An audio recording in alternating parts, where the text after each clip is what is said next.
Nous avons du nouveau sur l'éclipse du 8 avril, qui risque de plonger l'humanité dans le noir pendant plusieurs jours, et c'est inquiétant.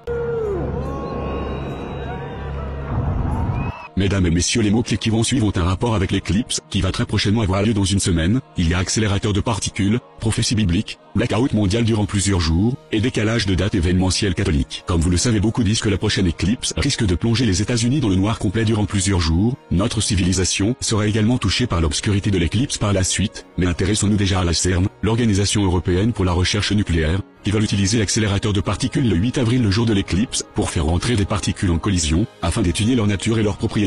Et selon la prophétie sur l'éclipse, la prophétie des 3 jours de ténèbres, il précise qu'avant il y aura un avertissement, 2 corps célestes entreront en collision et généreront une lumière en forme de croix visible. Pendant 7 jours et 7 nuits, quel est le rapport avec l'accélérateur de particules et l'éclipse? Un accélérateur de particules fait rentrer des particules en collision, et dans la prophétie ça dit, 2 corps célestes entreront en collision. Il est possible que ces corps célestes ne soient pas des planètes dans l'univers, mais bien des particules à échelle microscopique, qui rentreront en collision. Petite parenthèse, bizarre que le logo de la CERN ressemble très étrangement à 6 et 6. Dans un verset de la Bible, Luc 20.25, il est écrit qu'il y aura des signes dans le soleil, dans la lune et dans les étoiles, et sur la terre, il y aura de l'angoisse chez les nations qui ne sauront que faire, au bruit de la mer et des flots. Pour rappel, le gouvernement canadien, et certains comtés aux États-Unis, préviennent sa population de faire des provisions. Certaines écoles seront fermées le jour de l'éclipse, de quoi faire paniquer la population. Parlons des signes du soleil. En ce moment, notre soleil émet de très fortes tempêtes solaires, une activité inhabituelle jamais recensée auparavant. Plus étrange soit-il, selon les calculs de la NASA, la fin de l'éclipse totale aux États-Unis prendra fin à 11h11.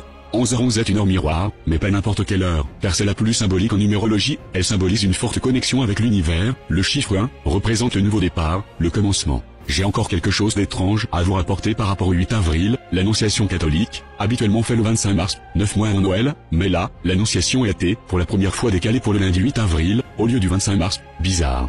Où donner de la tête avec tout ça? On verra bien ce qui va se passer le 8 avril. Pourquoi activer l'accélérateur de particules le jour de l'éclipse? Veut-il essayer quelque chose? Et si les élites voulaient provoquer ces prophéties, en créant la collision entre 2 corps célestes, en même temps que l'éclipse? Pourquoi beaucoup disent que l'éclipse serait totale durant plusieurs jours? Est-ce dû à une prophétie vieille de plusieurs millénaires? Ou est-ce de la peur ou un ressenti spirituel profond? Tant de mystères autour de cette éclipse. D'habitude, lorsqu'une éclipse aura lieu, il y a très peu de dévouement, mais celle du 8 avril, censée se produire tous les 300 ans, laisse une interrogation totale pour beaucoup de personnes. Selon vous, va-t-il se passer quelque chose le lundi 8 avril? Dites-le moi dans les commentaires, merci.